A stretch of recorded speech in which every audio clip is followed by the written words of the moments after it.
안녕하세요. 오늘은 2020년 2월 19일 금요일 아침입니다. 안기교육과 새벽기도에 오신 여러분들을 진심으로 환영합니다. 저는 nep학교회를 섬기는 정순옥이라고 합니다. 벌써 한 주일을 마감하는 금요일입니다. 이번 주에도 여전히 사건 사고가 많았던 한 주일이었던 것 같습니다. 한 주일 마무리 잘 하시고 준비된 가운데 안식일 맞이하시게 되기를 간절히 바랍니다. 기도드리고 이번 주 마지막 교과를 살펴보도록 하겠습니다. 기도하겠습니다. 하늘에 계신 저희들의 아버지, 오늘도 하나님과 함께 하루를 시작할 수 있도록 도와주셔서 감사를 드립니다. 주님께서 날마다 베풀어 주신 하나님의 은혜에 감사한 마음 가지게 하시고 또 하나님의 사랑에 응답하고 또 하나님의 사랑을 나누는 그런 하루의 삶이 될 수 있도록 주여 도와주시옵소서. 여기저기에서 사건 사고와 천연재해와 또 세계적인 기록들을 세우는 이 자연의 변화들이 있습니다. 아버지, 이런 현실 앞에 우리가 어디를 바라보아야 할지 그리고 어떤 것이 가장 중요한지를 날마다 생각하면서 중요하지 않은 것에 우리의 영혼을 빼앗기지 않도록 아버지여 도와주시옵소서. 주님께서 우리와 함께 하심을 감사드리오며 거룩하신 예수님 이름으로 기도드렸습니다. 아멘. 감사합니다. 이번 주는 이사야 40장을 배경으로 하는 제8과 내 백성을 위로하라는 제목을 가지고 살펴보았습니다. 이사야 40장은 서두에 유다의 패역으로 말미암아 받았던 그들의 고난의 시간이 끝났음을 알리며 우리 하나님 여호와께서 돌아오신다라고 선포하였습니다. 그러므로 내 백성을 이 기별을 전하며 서로 위로하라는 위로의 말씀이 선포되었습니다. 여호와가 오실 것이기 때문에 오실 여호와의 길을 평탄케 하라는 메시지가 주어졌고 이 복된 기별을 전파하라는 기별이 주어졌습니다. 그리고 오실 하나님, 여호와 하나님은 자비롭고 능력의 하나님이라고 선포합니다. 그러므로 헛되고 무의미한 겨우 사람이 만든 조각품에 불과한 우상을 섬기는 어리석음을 범하지 말고 하나님을 섬김으로 하나님의 위로를 잃어버리지 말라고 권면하고 있는 것이 이사야 40장의 기별이었습니다. 이사야 40장의 이 기별은 유다의 멸망과 포로 생활로 고통받는 그들에게만 주어진 위로의 기별이 아닙니다. 오늘 이스라엘 살고 있는 우리들에게 고통받는 우리들에게도 동일하게 주어지는 기별이 바로 이사야 40장의 기별입니다. 재림을 기다리는 우리들에게 하나님의 고난의 시간이 거의 끝났으며 예수님의 재림의 때가 이르렀으며 하늘에 올라갈 때가 이르렀다라고 외치는 것입니다. 그래서 혹시 지금은 삶이 힘들고 어려울지라도 우리는 하나님의 약속으로 인하여 서로 위로하라고 하나님께서 말씀하시는 것입니다. 너희는 내 백성을 위로하라. 이 기별을 마지막 시대를 살아가는 우리들에게 주어진 하나님께서 우리에게 부여하신 우리의 사명인 것입니다. 우리에게도 고난의 시간은 거의 끝났습니다. 마지막까지 인내하는 자들에게는 승리의 면류관이 주어질 것입니다. 하나님은 약속대로 이 지구에 다시 오실 것이고 우리를 데려가실 것입니다. 그러므로 우리는 먹을 것을 찾아 울부짖는 우는 사자처럼 사탄이 우리를 힘들게 할지라도 우리를 유혹한다 할지라도 우리는 창조주 하나님을 의지하면서 끝까지 승리해야 할 것입니다. 이 기별이 바로 이사야 40장의 기별입니다. 자, 그러면 이제 남은 시간은 2월 19일 금요일 날 더 깊은 연구를 위한 그 부분을 한번 살펴보도록 하겠습니다. 선지자 왕 제26장 너희 하나님을 보라 이 부분에서 나타난 이사야 선지자를 통한 이스라엘 백성을 향한 효소와 하나님의 위로를 한번 살펴보기를 원합니다. 먼저 118페이지에 있는 선지자 왕의 일부분을 한번 읽어보도록 하겠습니다. 이 부분은 제26장 너희 하나님을 보라의 서두입니다. 이사야의 시대에 인류의 영적 지각은 하나님에 대한 오해로 인하여 어두웠다. 오랫동안 사탄은 사람들로 하여금 그들의 창조주를 죄와 고통과 죽음의 장본인이라고 여기게 하려고 애써왔다. 이와 같이 사탄에게 기만을 당한 사람들은 하나님을 엄하고 가혹한 분이라고 생각하였다.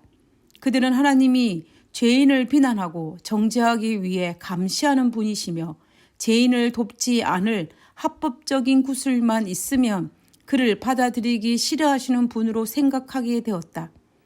대기만자에 의하여 하늘을 다스리는 사랑의 율법이 사람들이 행복을 제한하는 것으로 여겨지고 그들이 피하기를 원하는 무거운 짐으로 오인되었다. 대기만자는 그 계명들을 순종할 수 없고 그것을 범한 자에게 가해지는 형벌은 독단적으로 가해지는 것으로 주장하였다. 이스라엘 백성들은 철저하게 하나님의 품성에 대해서 오해하였습니다. 하나님 품성에 대한 오해는 죄만큼이나 무서운 것이었습니다. 구약시대 때에 오해되어진 하나님 품성에 대한 오해가 예수님이 이 땅에 오실 때까지, 초림의 때까지 계속된 것을 우리는 볼 수가 있습니다. 아니 어쩌면 오늘날도 많은 사람들이 하나님의 품성에 대해서 의문을 품고 있습니다. 그러나 그거 아십니까? 하나님은 자비롭고 은혜롭고 노하기를 더디하시는 품성을 이스라엘 백성들에게 끊임없이 나타내셨다는 사실을 말입니다. 그들이 오해했다는 사실에 대해서 전혀 핑계댈래야 될 수가 없습니다. 왜냐하면 애굽에서 노예 생활하던 그들을 불러내어 구원해 내신 하나님이 엄하고 가혹한 하나님이십니까? 시내산에서 그들이 우상 숭배하였을지라도 그들과 같이 가나안 땅에 올라가겠다고 말씀하신 하나님이 엄하고 가혹한 하나님이십니까? 그들은 물을 달라 하며 물을 주었고 먹을 것을 달라 하며 먹을 것을 주었습니다. 심지어 그들에게 메추라기까지도 주었습니다. 근데 어찌 하나님이 엄하고 가혹하다라고 말할 수 있단 말입니까? 광야 40년 동안 그들은 신발이 헤어지지 아니하였으며 배고프지도 목마르지도 않았습니다. 이 모든 것은 하나님께서 베푸신 은혜였습니다. 그럼에도 불구하고 하나님이 엄하고 가혹하다고 이야기한다면 이것은 정말 말이 안 되는 것입니다. 그뿐만 아니라 그들이 가나안 땅에 도착하여서 사사시대와 왕정시대를 거치는 동안에도 그들은 수도 없이 많은 하나님의 자비와 은혜와 하나님의 축복을 경험하였음에도 불구하고 그들은 하나님은 엄하고 하나님은 가혹하다라고 말하고 있는 것입니다. 그래서 이사야 선지자는 하나님의 품성에 대해서 올바른 것들을 제시할 필요가 있었습니다. 먼저 이사야는 하나님의 아름다운 품성을 직접 체험하였습니다. 그리고 하나님의 아름다운 품성을 이스라엘 백성들에게 외쳤습니다. 이사야는 이스라엘 백성들에게 너희 하나님을 보라라고 외쳤고 일부 이스라엘 백성들은 그분을 바라보고 그분의 은혜로운 제의를 받아들이는 권고를 받아들였습니다. 이사야의 권고를 따라 그들은 우상을 버리고 여호와께로 돌아오는 사람들이 있었습니다. 회개하기로 결심한 사람들에게 주어진 이사야가 전한 기별은 위안과 격려와 축복이었습니다. 그 중에서 이사야 44장 21절과 22절에 야곱아 이스라엘아 이를 기억하라 너는 내 종이니라 내가 너를 지었으니 너는 내 종이니라 이스라엘아 너는 나의 잊음이 되지 아니하리라 내가 내 허물을 빽빽한 구름에 사라진같이 내 죄를 안개에 사라진같이 도말하였으니 너는 내게로 돌아오라 내가 너를 구속하였음이니라 너는 나의 잊음이 되지 아니하리라 내가 너를 구속하였음이니라 이 위로의 말씀이 그들에게 얼마나 위로가 되었겠습니까? 유다가 나라가 망하고 바벨론의 포로로 잡혀가서 수십 년 동안 지내는 동안 이 말씀을 되뇌이면서 그들이 얼마나 위로와 희망을 가졌겠습니까? 시편 137편은 바벨론 포로로 잡혀간 이스라엘 백성들이 하나님의 거룩한 성전에 있는 예루살렘 그 시온산을 생각하면서 고향을 그리워하면서 부른 노래입니다. 이역만리 바벨론에 잡혀간 유대인들은 함께 모여 예배할 성전이 없었습니다. 유대인들은 안식일에 그발 강가에 모여서 서로의 정보를 교환하고 고향 소식을 듣고 시온을 생각하면서 울었습니다. 그때 그들이 고향을 그리워하며 부른 노래가 바로 시편 137편입니다. 예루살렘을 그리워하며 뼈에 사무친 그리움의 노래입니다. 그래서 시편 137편 1절부터 우리가 바벨론 여러 강변 거기에 앉아서 시온을 기억하며 울었도다 라고 시작합니다. 그리고 그들은 예루살렘을 기억하고 잊지 않을 것이라고 다짐하는 노래를 부릅니다. 그들에게 예루살렘은 단지 두고 온 고향의 개념을 넘어서 여호와의 성소가 있는 곳, 즉 여호와를 잊지 않겠다고 다짐하는 노래입니다. 지금도 유대인들은 그들의 최고의 명절인 유월절이 되면 전 세계에 흩어져 있는 유대인들이 같은 말로 기도를 하고 끝맺는다고 합니다. 그 말은 바샤나 하바아 예루살라임입니다. 이 말의 뜻이 무엇이냐면 내년에 예루살렘에서라는 뜻입니다. 결국 그들은 비록 타향에 있지만 항상 고향 예루살렘을 그리하고 예루살렘에 계신 여호와를 잊지 않고 기억하겠다는 것이 그들의 마지막 기도의 의미일 것입니다. 이처럼 유대인들은 고향을 그리워하며 하나님을 잊지 않으려고 노력하였습니다.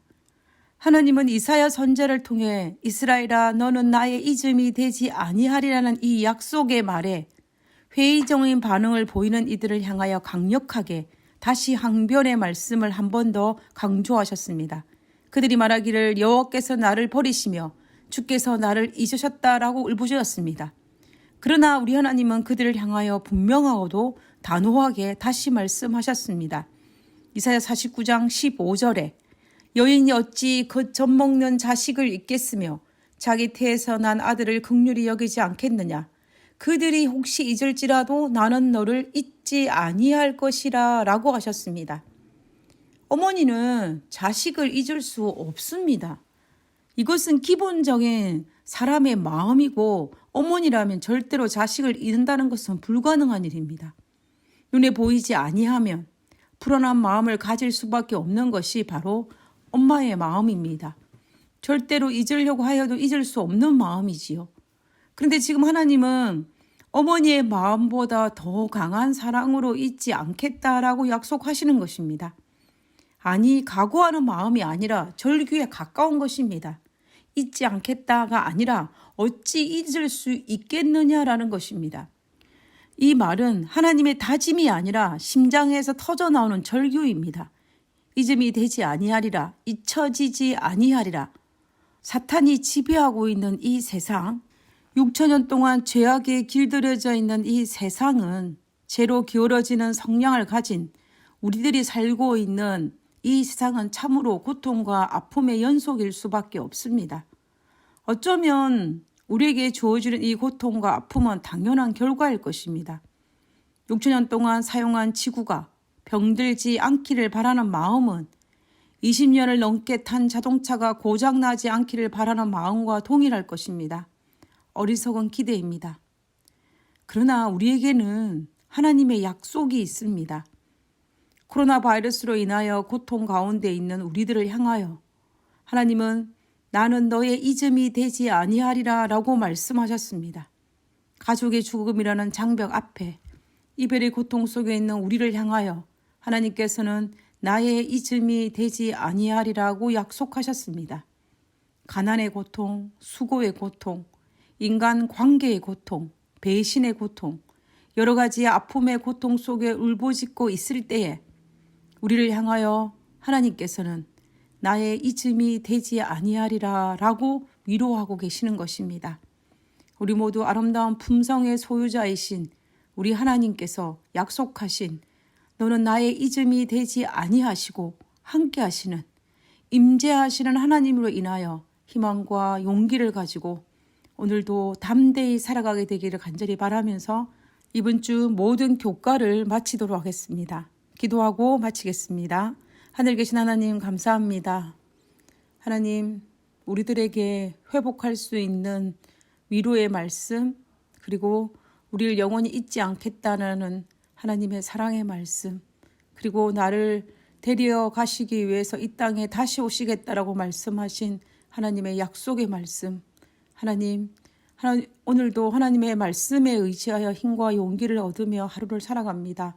아버지, 우리와 함께 하시고 그 말씀을 통하여서 새로운 힘을 얻게 하시고 말씀을 통하여서 앞으로 나아갈 수 있도록 도와주시옵소서.